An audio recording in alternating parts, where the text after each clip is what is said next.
কৃষ্ণের অনন্ত শক্তি তাতে তিন প্রধান, চিৎ শক্তি, মায়া শক্তি, জীব শক্তি নাম। এখানে রামানন্দ আচার্যজি মহাপ্রভুকে বলছেন, আর মহাদেব দেবী পার্বতীকে শোনাচ্ছেন এই কথাই, এই প্রসঙ্গ। মহাদেব দেবী পার্বতীকে বলছেন যে দেবী এই যে রাধা তত্ত্ব তিনি বুঝবেন, সবার দ্বারা বোঝা সম্ভব নয়, সবার মাথায় যাবে না এই রাধা তত্ত্ব।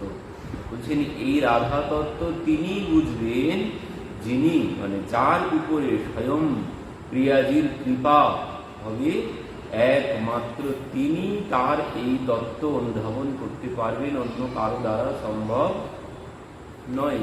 অন্য কেউ এই রাধা তত্ত্ব অনুধাবন করতে পারবেন না। আর বলছেন যে রাধা তত্ত্ব বলাও সবার দ্বারা সম্ভব নয়, বোঝা তো সম্ভব নয় সবার দ্বারা। মহাদেব নিজে পার্বতী দেবীকে বলছেন, দেবী এ সবার দ্বারা বলাও সম্ভব নয়। তিনি যদি কৃপা করে না বলান, তিনি যদি তার স্বরূপ নিজে প্রকাশ না করান, কারণ দ্বারা তার স্বরূপ প্রকাশ করা সম্ভব নয়। তো এখানে কি বলছেন মহাদেব? বলছেন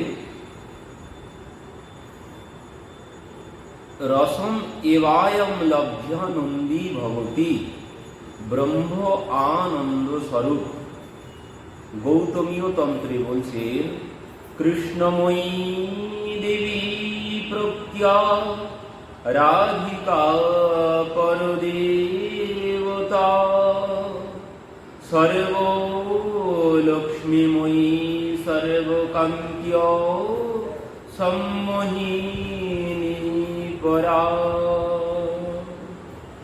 কি বললেন? কৃষ্ণময়ী দেবী প্রত্যা রাধিকা পরদেবতা সর্বলক্ষ্মীময়ী সর্বকান্ত্য সম্মোহিনী পরা।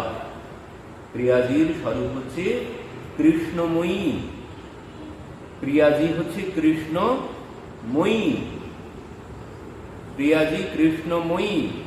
আর রাধারানী কি? ভগবান কি? ভগবান প্রিয়াজি হচ্ছেন শ্রী রাধা কৃষ্ণময়ী, আর কৃষ্ণ রাধাময়। শ্রী রাধা কৃষ্ণময়ী মানে শ্রী রাধারানী কৃষ্ণের স্বরূপ ধারণ করে আছেন। বলছেন শ্রী রাধা কৃষ্ণময়ী আর কৃষ্ণ রাধাময়, দুই বস্তুর মধ্যে কোনো ভেদ নেই। তো এখানে যে ভেদ আমরা দেখতে পাই সেটি কিসের জন্যে? সম্পূর্ণ মানে ওই যে ভগবান যে সুখদেবজি যে কথা বলেছেন, সুখদেবজি বলেছেন কি যে ভগবান লীলা করেছেন কি জন্যে? অনুগ্রাহায় ভূতানাম মানুষম দেহমাস্তিত। তিনি ভক্তদেরকে আনন্দ দেওয়ার জন্য লীলা করেছেন। ভগবান যে লীলা করেছেন তিনি আনন্দ দেওয়ার জন্যে, ভক্তদেরকে আনন্দ দেওয়ার জন্য তিনি লীলা করেছেন। কারণ জগতের আনন্দ সব মিথ্যা। যিনি ভক্ত হবেন তিনি জগতের কোনো বিষয় থেকে কোনো আনন্দ পাবেন না। তো তাদেরকে আনন্দ দেওয়ার জন্য, মানে ভক্তদেরকে আনন্দ দেওয়ার জন্য ভগবান এই লীলা বিলাস করেছেন। আর প্রিয়াজি তাহলে কি করেছেন? প্রিয়াজি কি করেছেন? ভগবান ভক্তদেরকে আনন্দ দেওয়ার জন্য লীলা করেছেন। আর প্রিয়াজি তাহলে কি জন্য এসেছেন? প্রিয়াজি এসেছেন ভগবানকে আনন্দ দেওয়ার জন্যে। তো তার আসার হেতু আর কিছুই নয়। তিনি এসেছেন শুধুমাত্র, তার আবির্ভাবের কারণ হচ্ছে এটি, মানে ভগবান জগৎকে আনন্দ প্রদান করেন। ভগবান অবতীর্ণ হওয়ার অনেক কারণ আছে।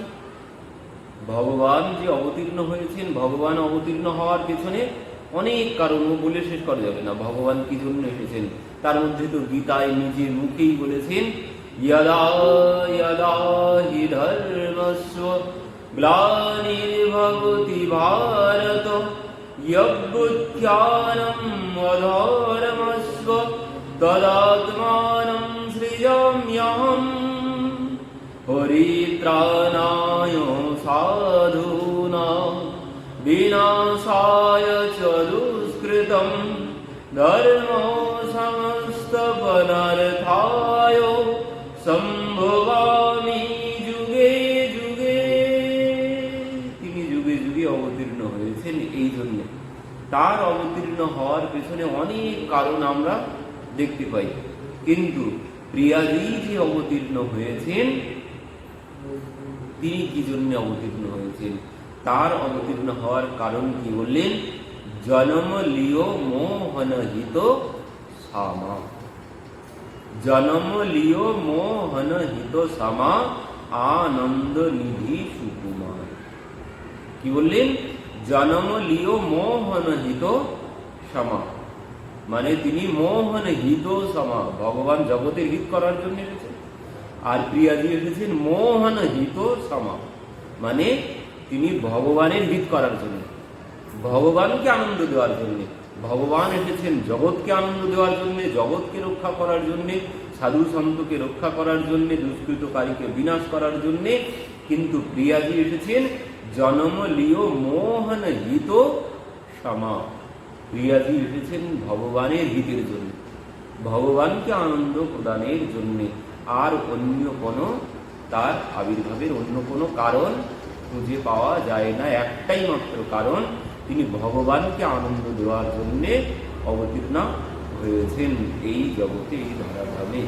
তো সেই রাধা তত্ত্ব রাম আনন্দ আচার্যজি কি বলছেন? কৃষ্ণের অনন্ত শক্তি, ভগবানের মধ্যে অনন্ত শক্তি, শক্তির শেষ নেই। আমরা স্বরূপে শ্রবণ করেছি, ভগবানের স্বরূপ যখন আমরা শ্রবণ করেছি, সেখানে আমরা শ্রবণ করেছি সৎ চিত আনন্দ তো আছি। তারপর আমরা যে ভগবানের শুধু এইটুকুই স্বরূপ না, তিনি জগতের পরিত্রাণ করছেন, তিনি জগৎবাসীর পালন করছেন, আরও কি করছেন? তিনি আমাদেরকে শক্তি যোগাচ্ছেন, চৈতন্য রূপে সবার মধ্যে তিনি আছেন, এই জগতের পালন করেছেন, জগৎ সৃষ্টি করেছেন, সংহারও তিনিই করবেন। তো এইটুকু তার স্বরূপ নয়, আমরা আরো দেখতে পাই যে নন্দ মহারাজের মধ্যে যে ভাব এলো, নন্দ মহারাজ কি হয়েছে? নন্দ মহারাজ দান করছেন মহামনস্তেভ্য, নন্দ মহামনস্তেভ্য বাসলঙ্কার গোধন। নন্দ মহারাজ মহান মনা হয়ে গেছেন, কিসের জন্য? ভগবান এসেছে তাই, ভগবানকে পেয়েছেন তাই। এটাও ভগবানের স্বরূপ। কিন্তু ভগবানকে যদি পাই তখনই মনটা মহান হবে, তার আগে কিন্তু মহান হবে না। যতদিন না ভগবানের কৃপা হচ্ছে ততদিন মনটা সংকীর্ণই থাকবে।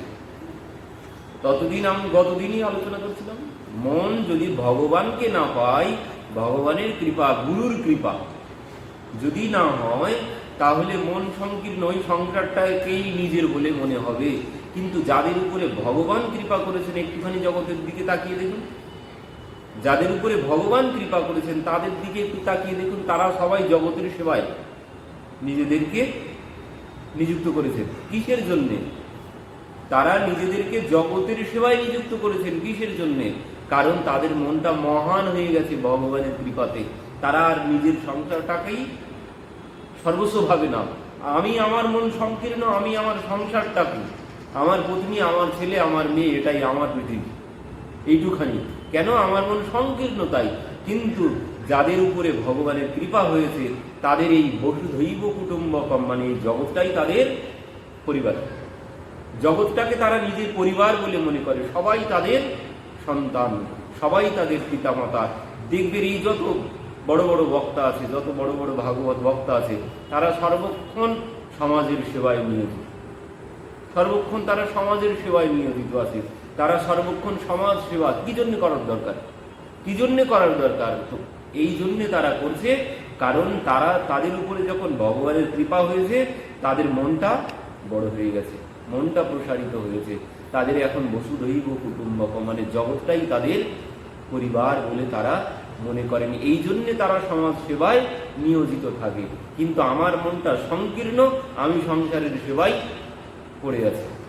তো এই যে মহান মনা, এটাও কিন্তু ভগবানের স্বরূপ। তার কৃপা না হলে এই মহান মন কোনোদিন পাওয়া সম্ভব নয়। তার যখন কৃপা হবে, ভগবানও তার যেমন মন মহান, জগৎ তিনিই পালন করছেন, মহান না হলে কে করবে? তো সেই প্রভাব, ভগবানের প্রভাব ভক্তের মধ্যেই আসবে। ভক্ত আর ভগবানের মধ্যে কোনো ভেদ নেই। ভগবানের মধ্যে যে যে গুণ আছে, ভগবানের মধ্যে যে যে গুণ আছে, একজন ভক্তের মধ্যেই সেই সেই গুণ সব চলে আসবে। তো এই জন্যে ভক্তের মধ্যে এমন স্বভাব আমরা লক্ষ্য করতে পারি। তো নন্দ মহামনস্তেব্য হয়ে গেছে। গোকুলবাসী কি হয়েছে? গোকুলবাসীর অবস্থা কি হয়েছে? গোকুলবাসী সব সমৃদ্ধিমান হয়ে গেছে, সবাই সমান হয়ে গেছে। এত ধন ঐশ্বর্য সম্পদ পথে পড়ে আছে, তারা কেউ খুঁটে আর নিচ্ছে না। কেন? তাদের মধ্যে বৈরাগ্য এসেছে, ভগবানকে দর্শন করেছে। তাদের আর এই জগতের বিষয় আর কোনো বিষয় বলে মনে হচ্ছে না। কেন? তারা ভগবানকে পেয়ে গেছে। তো ভগবানকে পেয়ে গেলে আর জগতের বিষয় কোনো বিষয় বলে মনে হবে না। এও ভগবানের স্বরূপ। কিন্তু এ ভগবানের কৃপা না হলে এই শক্তি ভগবানের মধ্যেই আছে। তো এই শক্তি আমার মধ্যে কখন আসবে? যখন আমি তার কৃপা লাভ করব, তখনই। এটাও তার স্বরূপ। পুতনা পেল ভগবানের স্বরূপ। যখন তার শরীরে অগ্নি সংযোগ করা হলো, ধূমশ্চ গ্রহ সৌরভ দেহীয় মানশ্চ দেহশ্চ ধূমশ্চ গ্রহ সৌরভ, যখন তার চিতায় অগ্নি সংযোগ করা হলো, সমস্ত গোকুল সুগন্ধে ভরে গেছে। পরীক্ষিত মহারাজ প্রশ্ন করেই দিয়েছেন, এ তো রাক্ষসী রুধিরাসনা জীবন ছায়াপি হরায়। বলছেন এ তো রাক্ষসী, রক্তপান করে, এর শরীর থেকে কি জন্য সুগন্ধ বার হতে যাবে? সুখদেবজি কি বলছেন? সুখদেবজি বলছেন, রাজন কেন হবে না? যে ভগবানকে নিজের বক্ষের উপরে ধারণ করে নিজের শরীর ত্যাগ করেছে, তার শরীর থেকে সুগন্ধ না তো কি দুর্গন্ধ বার হবে? তো সুগন্ধে সমস্ত গোকুল ভরে উঠেছে। তো এও ভগবানের স্বরূপ। কিন্তু ভগবানকে না পেলে, ভগবানের স্পর্শ না পেলে পুতনার মধ্যে এই গুণ আসতো না, পুতনার শরীরে এই সুগন্ধ আসতো না। তো এও ভগবানের স্বরূপ। তো ভগবানের স্বরূপ বলে শেষ করা সম্ভব নয়। ভগবান নিজেই বলেছেন, আমার ভক্তের ভাব যেমন সে ঠিক তেমনই আস্বাদন করতে পারবে।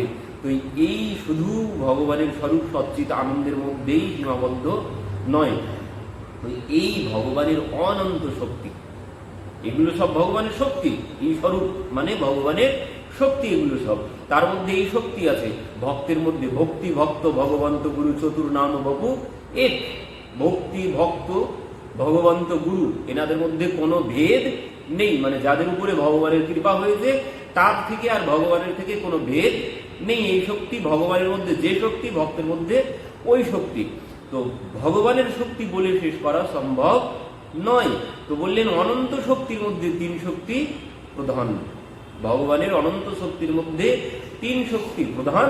যে শক্তি হচ্ছে চিৎ শক্তি, মায়া শক্তি আর জীব শক্তি। চিৎ শক্তি চৈতন্য শক্তি, আর মায়া শক্তি এই জগৎ যে মায়ার দ্বারা চলছে, যে মায়ার দড়িতে বাঁধা আছে। একটা দড়িতে কিন্তু বাঁধাই আছে, বলি না, ওই বাঁধন ছিঁড়ে যাওয়ার উপায় নেই। তো বাঁধা আছে কিন্তু একটা দড়ি দিয়ে এই সংসার। তো এই কোন দড়ি? মায়ার দড়ি। মায়ার সুতো দিয়ে সবাই আমরা বাঁধা, এখানে দেখতে পাচ্ছি না, কিন্তু মায়ার সুতো দিয়ে সংসার বাঁধা আছে। তো এই হচ্ছে মায়া শক্তি, এই একটি ভগবানের শক্তি। আর একটি হচ্ছে জীব শক্তি। জীব শক্তি হচ্ছে অন্তরঙ্গা, বহিরঙ্গা, তটস্থা। এই ওই তিন শক্তির আরো তিনটি নাম। চিৎ শক্তি, মায়া শক্তি, জীব শক্তি, ওকেই বলে অন্তরঙ্গা, বহিরঙ্গা, তটস্থা। জীব শক্তিকে বলে তটস্থা, মায়া শক্তিকে বলে বহিরঙ্গা মায়া, আর চিৎ শক্তিকে বলে অন্তরঙ্গা। পরিষ্কার? এবার বলছেন এই যে তিন শক্তি, অনন্ত শক্তির মধ্যে এই তিন শক্তি প্রধান। এবার বলছেন এই তিন শক্তির মধ্যে এই যে অন্তরঙ্গা শক্তি, এটাই আবার প্রধান। তিন শক্তির মধ্যে অন্তরঙ্গা শক্তি, এটাই হচ্ছে প্রধান। তো এই অন্তরঙ্গা শক্তি পুনরায় বলছেন এই শক্তি আবার তিন প্রকারে ভাগ হয়েছে। অন্তরঙ্গা শক্তি আবার তিন প্রকারের। তাহলে এই অন্তরঙ্গা শক্তি তিন প্রকারের কি কি? অন্তরঙ্গা শক্তি তিন প্রকার হচ্ছে সৎ চিৎ আনন্দময় কৃষ্ণের স্বরূপ, অতএব স্বরূপ শক্তি হয় তিন রূপ। আনন্দ অংশে লাদিনী, সদ অংশে সন্ধিনী চিদ অংশে সম্বিত যারে জ্ঞান করি মানি।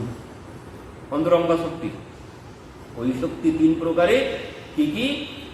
সদ অংশে সন্ধিনী, চিদ অংশে সম্বিত, আর আনন্দ অংশে লাদিনী। তাহলে অনন্ত থেকে এলো তিন, তিন থেকে এলো এক, এক থেকে পুনরায় আবার তিন হলো। তো এর মধ্যে এবার যে এই তিন শক্তি, এই তিন শক্তি কি? সন্ধিনী, সম্বিত আর লাদিনী। সন্ধিনী শক্তি হচ্ছে ভগবান যে শক্তির দ্বারা তার নিজের ধামকে প্রকট করেন, মানে যে শক্তির দ্বারা তিনি সাকেত ধামকে চিত্রকূট বা অযোধ্যা রূপে প্রকট করেছেন। ওই ধাম কিন্তু সাকেত ধামটাই ধামেরই রূপ, কিন্তু এই অযোধ্যা বা চিত্রকূট সাকেত ধামেরই রূপ, কিন্তু অন্য কোনো কিছু নয়। গোলক ধামেরই অবয়ব হচ্ছে বৃন্দাবন, আর গোলক ধামের মধ্যে কোনো ভেদ নেই। গোলক ধামকে তিনি বৃন্দাবন রূপে প্রকট করেছেন।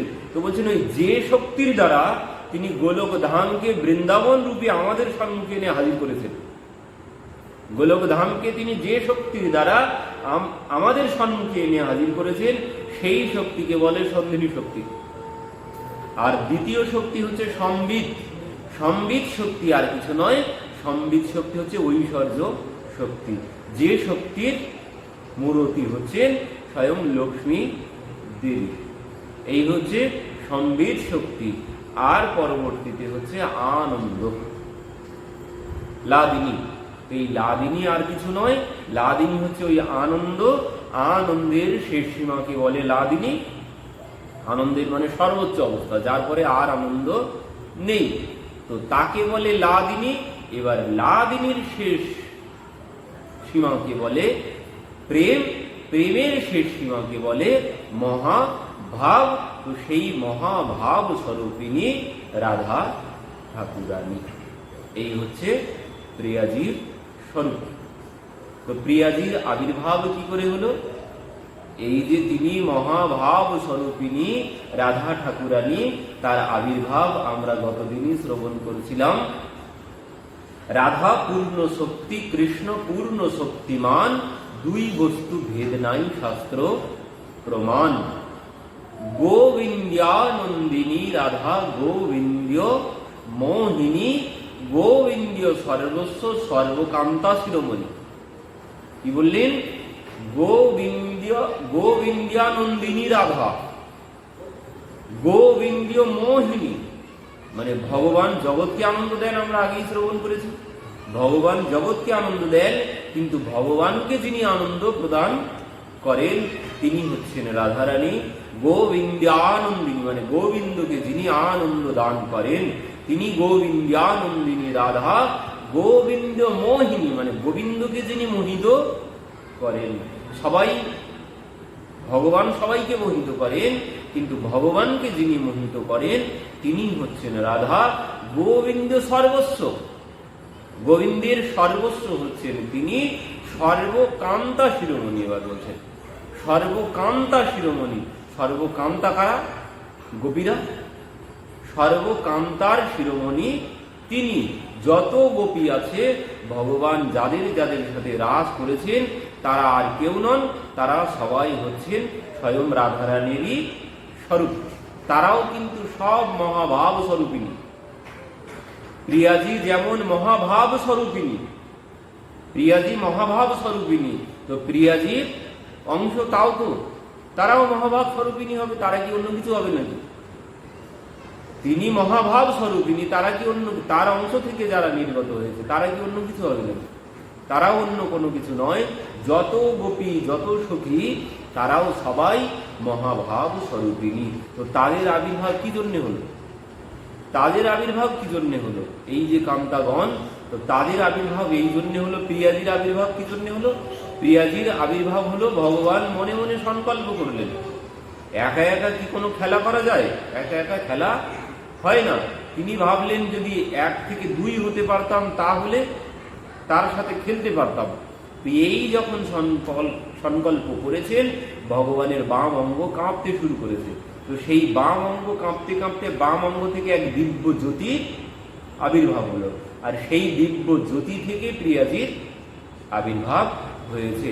তো তাকেই বেদজ্ঞ পুরুষগণ রাধা ঠাকুরানী বলে অভিহিত করেছেন।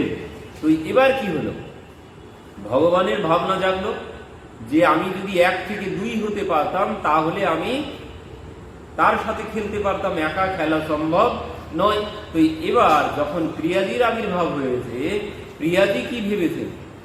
প্রিয়াজি ভগবানের চরণে পুষ্প নিবেদন করেছেন, পুষ্প নিবেদন করে ভগবানের কাঁধে হাত দিয়ে দুইজনার কাঁধে স্কন্ধে হাত দিয়েছেন, দিয়ে বসে দুইজনার মুখমণ্ডল দর্শন করেছেন। এবার মুখমণ্ডল দর্শন করতে করতে প্রিয়াজির মধ্যে ভাবনা জেগেছে, মানে ওই সেবার বাসনা জেগেছে, আমি যদি সেবা করে তাকে সুখী করতে পারতাম। তো এই ভাবনা যেই জেগেছে তখন ভাবছেন আমার একার দ্বারা সেবা করে সুখী করা, সেবা সুখ তাকে প্রদান করা সম্ভব নয়, আমার একার দ্বারা তাকে সেবা করা সম্ভব নয়। তো এই ভাবনা যখনই জেগেছে সঙ্গে সঙ্গে প্রিয়াজির বামঙ্গ থেকে 8 জন সখীর, ললিতা, বিশাখা আদি অষ্টসখীর আবির্ভাব হয়েছে। এবার ওই অষ্টসখীর আবির্ভাবের পর অষ্টসখীগণের মধ্যেও ভাবনা জেগেছে আমার একার দ্বারা সেবা করা সম্ভব নয়, আমার একার দ্বারা সেবা করা সম্ভব নয়। তো এই ভাবনা যখনই জেগেছে, ওই যে 8 জন সখী, ওই 8 জন সখীর একজন থেকে পুনরায় 8 জন করে সখীর আবির্ভাব হয়েছে। এই হচ্ছে 8 8 64, এই হচ্ছে 64 মহন্ত যারা পরবর্তী, এই হচ্ছে 64 মহন্ত, অন্য কেউ নন। কিন্তু এই হচ্ছে প্রথম অষ্টসখী।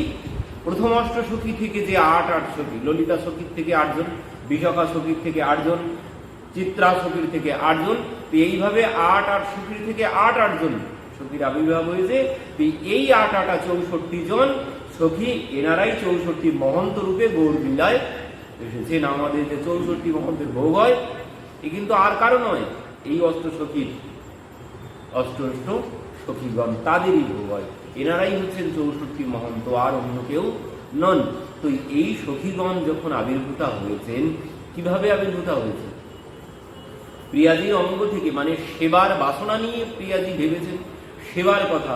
তো এনারা কিন্তু যে যার মতো আবির্ভূতা হয়েছেন সেবার দ্রব্য সাথে নিয়ে, এমনি এমনি আবির্ভূতা হননি। প্রথম যখন ললিতা সখীর আবির্ভাব হয়েছে, ললিতা সখী ময়ূর পুচ্ছের কান্তিযুক্ত শাড়ি পরে প্রকটিতা হয়েছে। ময়ূর পুচ্ছের যে রং, ওই রঙের শাড়ি পরে তিনি আবির্ভূতা হয়েছেন। আর তার হাতে কি ছিল? হাতে ছিল তাম্বুল পাত্র। ললিতা সখীর সেবা হচ্ছে তাম্বুল সেবা, প্রিয়া প্রীতমকে তিনি তাম্বুল সেবা করেন। পরবর্তীতে বিশাখা সখীর আবির্ভাব হয়েছে কেশর বর্ণ, কেশরের যে বর্ণ, ওই কেশর বর্ণের শাড়ি পরিহিত হয়ে বিশাখা সখীর আবির্ভূতা হয়েছেন বিশাখা সখী। তো বিশাখা সখীর সেবার দ্রব্য কি? বিশাখা সখীর সেবার দ্রব্য হচ্ছে বস্ত্র অলঙ্কার। প্রিয়া প্রীতমকে তিনি বস্ত্র অলঙ্কারে সুসজ্জিতা করেন, বস্ত্র আর অলঙ্কার হাতে নিয়েই তিনি আবির্ভূতা হয়েছেন। পরবর্তীতে চিত্রা সখী সেবা হচ্ছে মাল্য সেবা করা। তো প্রিয়া বললেন মালা হাতে নিয়ে তিনি আবির্ভূতা হয়েছেন। পরবর্তীতে ইন্দুলেখা সখী হচ্ছে ভোজন, এনার কাজ হচ্ছে ভোজন করানো। কি ভোজন করানো? এনার ভোজন হচ্ছে ওই যে ঋতুতে যে ফল পাওয়া যায় সেই ফল সেবা করানো।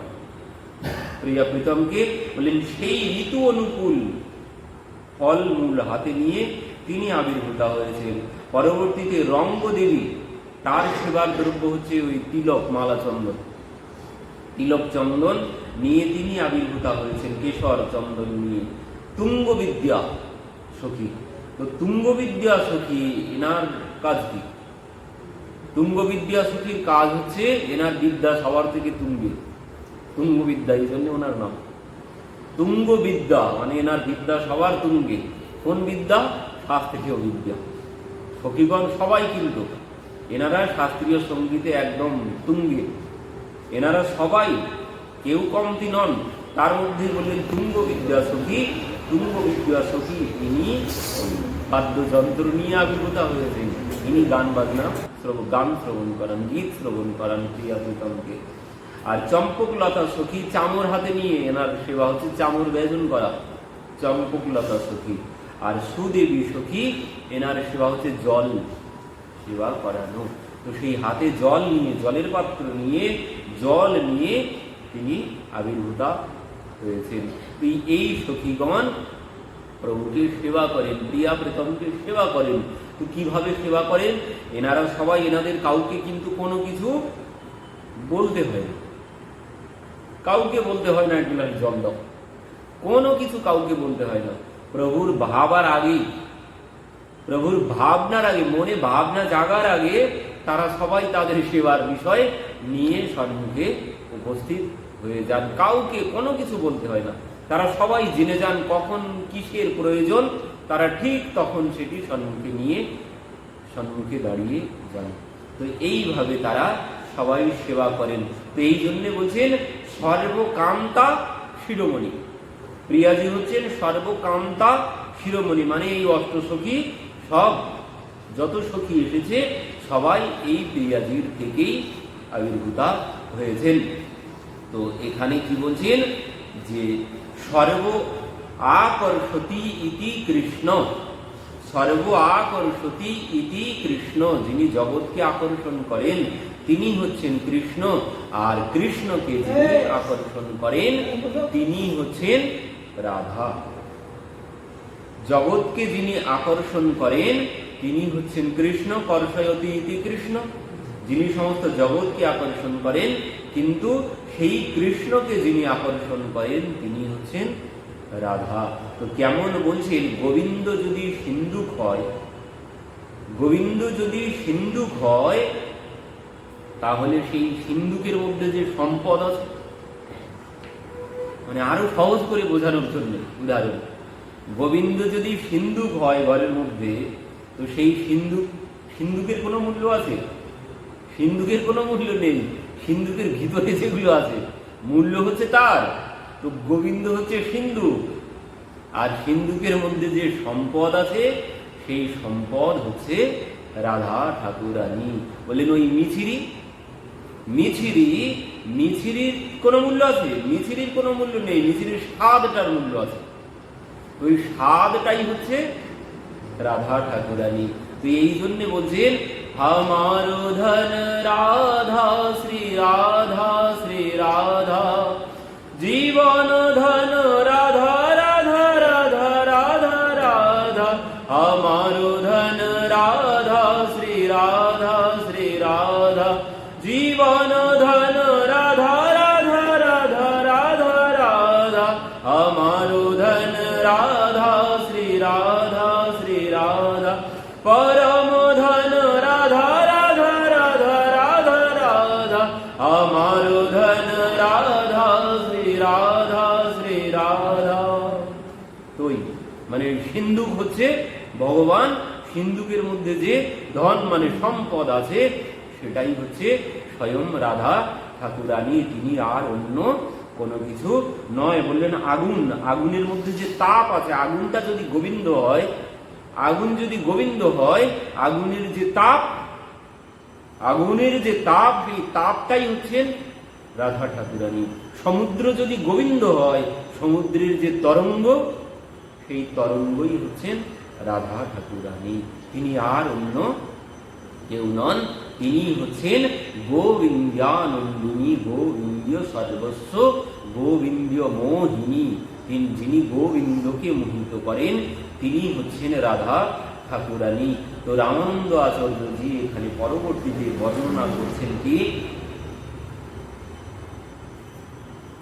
কৃষ্ণকে আহ্লাদে তাতে নাম আহ্লাদিনী, সেই শক্তি দ্বারে সুখ আস্বাদে আপনি। কৃষ্ণ রূপ সুখ রূপ কৃষ্ণ করে সুখ আস্বাদন, ভক্তগণে সুখ দিতে আহ্লাদিনী কারণ। ভক্তগণ যে সুখ পান, যে আনন্দ পান, এই আল্লাদিনী শক্তির জন্যে আমরা সবাই তার কথা শ্রবণ কীর্তনে আনন্দ পাই। রামানন্দ আচার্যজি মহাপ্রভুকে শ্রবণ করাচ্ছেন। আল্লাদিনীর সার অংশ তার প্রেম নাম, আনন্দ চিন্ময় রস প্রেমের আখ্যান। ওই প্রেমের নাম আনন্দ চিন্ময় রস প্রতিভা বিকাধি। এই প্রেমেরই নাম হচ্ছে আনন্দ চিন্ময় রস, যে রসের মধ্যে ভগবান রসগোল্লার মতো সর্বক্ষণ হাবুডুবু খেতে থাকেন রসের মধ্যে।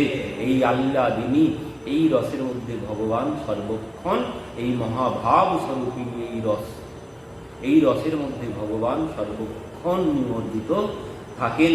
তো প্রেমের পরম সার মহাভাব জানি, সেই মহাভাব রূপা রাধা ঠাকুরানী। তো পরবর্তীতে বলছেন, সেই মহাভাব হয় চিন্তামণি সার, কৃষ্ণ বাঞ্ছা পূর্ণ করে এই কার্য যার। আগেই শ্রবণ করলাম, রামানন্দ আচার্যজি বলছেন সেই মহাভাব হয় চিন্তামণি সার। সেই মহাভাব কি বলেন? সেই মহাভাব হচ্ছে চিন্তামণির মতো। চিন্তামণির নিচে যেমন যা চিন্তা করব সঙ্গে সঙ্গে তাই পেয়ে যাব। চিন্তামণির নিচে গিয়ে যদি বসে বসে, কল্পবৃক্ষের নিচে গিয়ে বসে বসে যা চিন্তা করব, চিন্তামণি হাতে নিয়ে যে চিন্তা করব, সঙ্গে সঙ্গে আমার সেই বিষয়ে আমি প্রাপ্ত হয়ে যাব। তো বললেন সেই ঠিক তেমনই ভগবান যা যা চিন্তা করেন, ইনি সেই ভগবানের সমস্ত চিন্তা, সমস্ত কিছু পূর্ণ করেন চিন্তা মণির মতো রাধা ঠাকুরানী।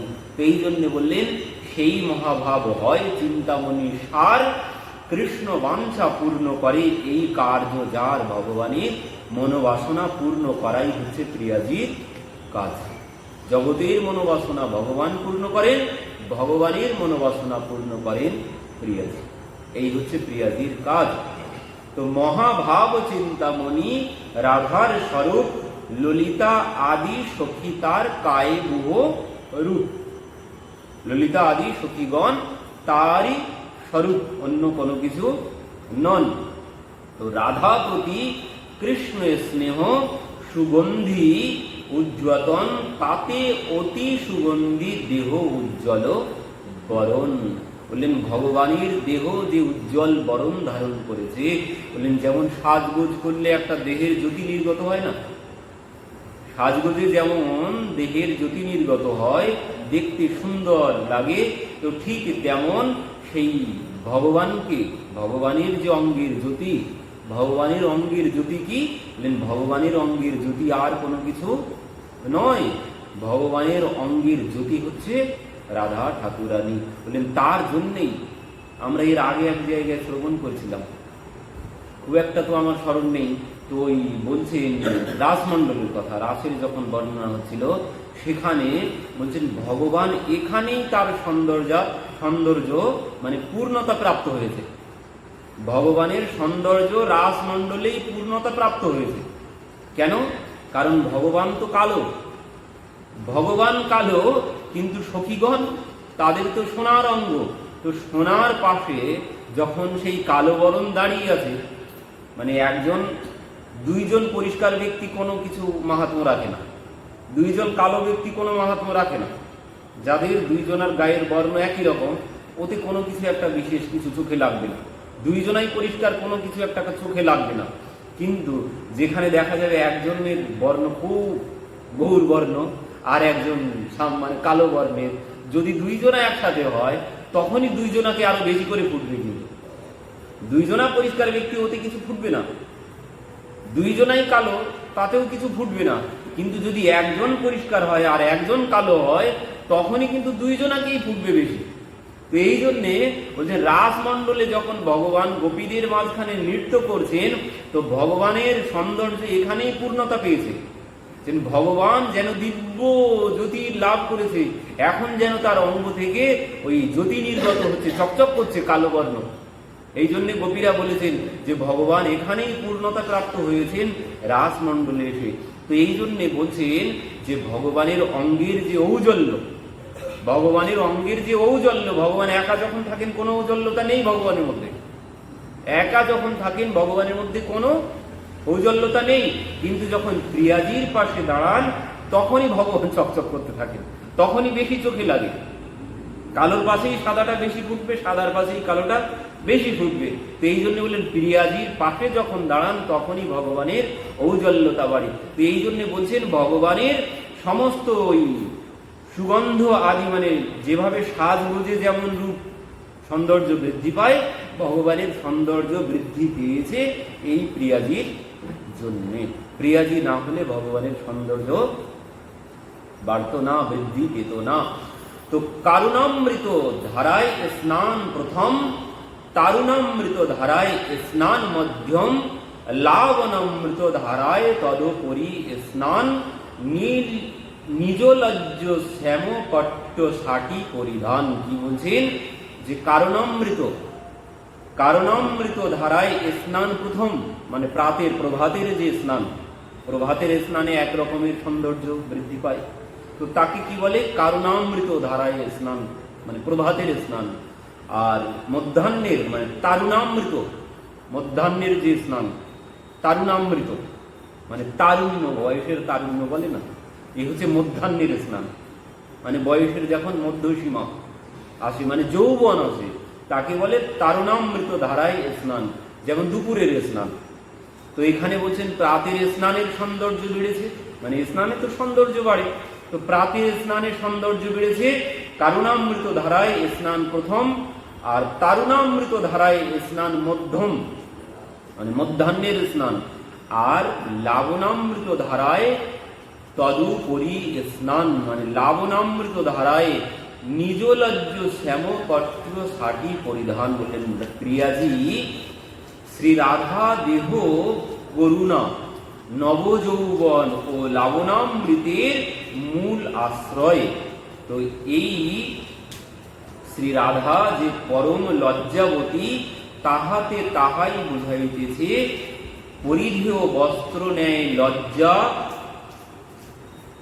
যেন তাহার সমস্ত অঙ্গকে আচ্ছাদন করিয়া রাখিয়াছে। মানে প্রিয়াজির অঙ্গকে আচ্ছাদন করে রেখেছেন। কি বললেন? প্রথম শ্রী রাধা দেহ করুণা, করুণার মূর্তি তিনি।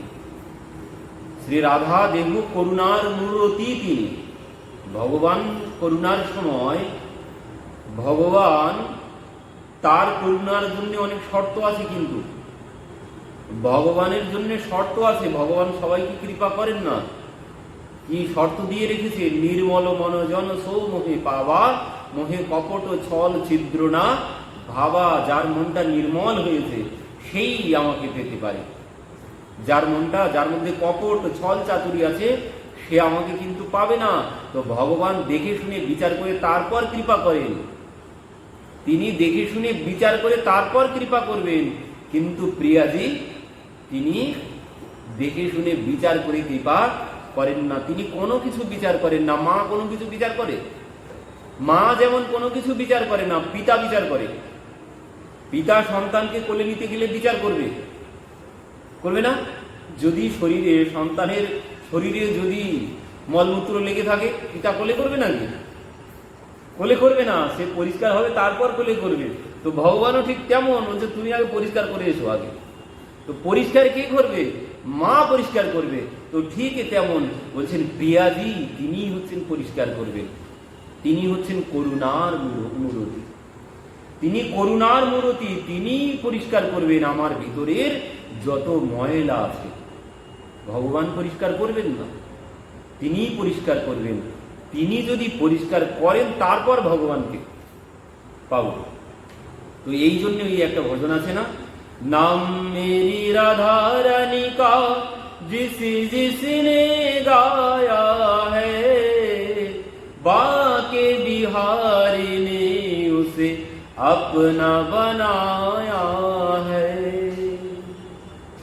नाम मेरी राधा रानी का जिसने किया है, মানে যিনি রাধা চরণ আশ্রয় করেছেন ভগবান তাকেই গ্রহণ করবেন। তো মানে রাধা চরণ আশ্রয় করলে প্রিয়াজি তাকে পরিষ্কার করবেন মায়ের মতো। আমার ভিতরে যত মলমূত্র আছে, যত নোংরা আছে, যত প্রকারের মলমূত্রের নোংরা কি আমার মধ্যে, কামনা বাসনা, কাম ক্রোধ লোভ মোহের যে ময়লা মেখে আছে, এই ময়লা পরিষ্কার করবেন প্রিয়াজি। তিনি পরিষ্কার করে দিলে তারপর ভগবান আমাকে কাছে নেবেন। পিতা যতক্ষণ না মা পরিষ্কার করে দিচ্ছে সন্তানকে, পিতা সন্তানকে কোলে করছে না। তো প্রিয়াজি যতক্ষণ না এই ময়লা পরিষ্কার করছে, ভগবান আমাকে কাছে নিচ্ছেন না। তো এই জন্যে প্রিয়াজিকে বলা হয় করুণার মূরতি। তিনি করুণা করেন আর তার নবযৌবন